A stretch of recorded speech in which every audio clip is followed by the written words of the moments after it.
Hi everyone and welcome to Homerino Collectibles, where today we're going to be taking a look at the Marvel Legends Captain America from the Civil War movie, and this is part of the Giant Man Build-A-Figure wave, also from the movie. So I like how the box looks with the movie logo right there. Coming around to the back we have a nice picture of the figure and everyone else in the wave. Up here we have a small bio right there, so let's just go ahead and get this thing open and take a closer look. And here is Captain America out of the packaging and stood next to the Age of Ultron Captain America. Now, as you can see, they do actually use the entirely same body mold. Now, one of the major things that people did not like about this figure is that although they gave it a new chest piece, they actually kept the arms and the legs from the Winter Soldier figure, which was, it's a different suit. So really they shouldn't have used the same parts, but for the most part, with it being painted like this, it looked fine. Because it had the new torso, it did look, like the different suit. Well, here we have the exact same suit used, so just yet again, more remolded parts, repainted parts for another movie cap. So, 3 movie caps in a row that look almost exactly the same.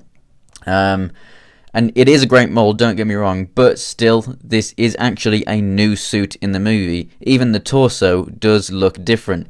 From afar, it'll look just fine, but when you look at the close-up details, everything in this chest is wrong in comparison to the new suit. Now, thankfully, obviously, the design on the abs, the general shapes and everything is the same, and where they have put the paint apps and whatnot from afar looks just fine, but it is wrong, I have to say, it is.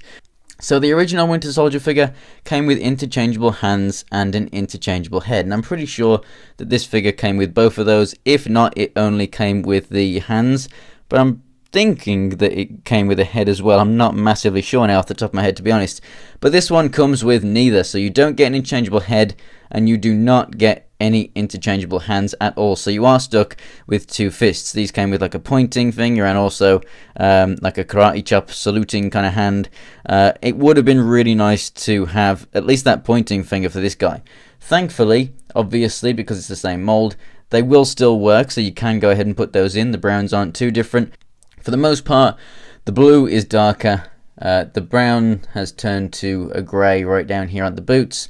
Gloves, just a darker brown, same with these straps right here. In some places paint is sloppy, so the white has some blue showing through, and here it was worse on that figure, to be honest though.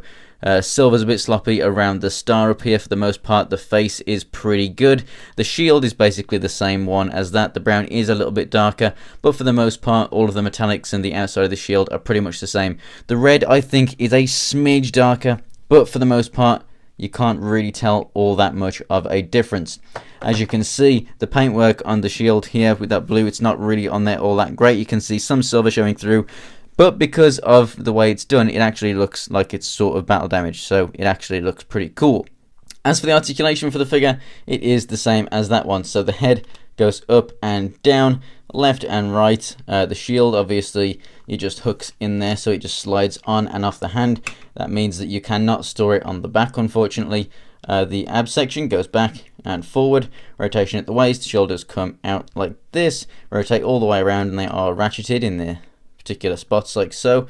Rotation the upper part of the arm, double jointed elbow rotation, and a hinge at the wrist.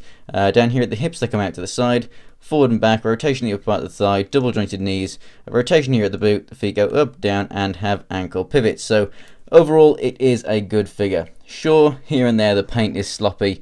It was the same on this guy as well. Honestly, I have to say, if you do not have the Age of Ultron cap, it's definitely, a good looking figure. I really like the mold. The Winter Soldier version is actually my favorite form of this figure. And if you have more than one, obviously you can have him with the interchangeable Steve Rogers head, so they don't all look the same and whatnot. I'll be having him on my movie display, and then him just like in a separate Civil War display. So I have no problem having both figures. I wanted the Giant Man Builder figure and all of the other figures that came in this wave, actually. I think it's an absolutely amazing wave. I know a lot of people would have loved a completely different figure instead of just another repaint. I think that repaints are perfectly fine, like in terms of, just base molds, like the Bucky Cap mold and stuff for comic book figures. But for movie figures where they have very distinct details on the suit and it's not just like a leotard or something, then I definitely think that they should have made it at least different torso and the shoulder pieces, especially with the molding on the shoulder. That is definitely, recognizable as the Winter Soldier molding there. So really, they should have changed that. But if you don't have that figure already, or the Winter Soldier one, I definitely recommend it. So thanks for watching, guys. If you enjoyed the video, go ahead and give it a like. The next review from this wave is going to be Nuke, so stay tuned for that. If you want to check out more pictures of anything else from our collection, the link to my Instagram is in the description below. And for more Marvel Legends reviews, go ahead and subscribe. So thanks for watching, guys, and I'll see you next time.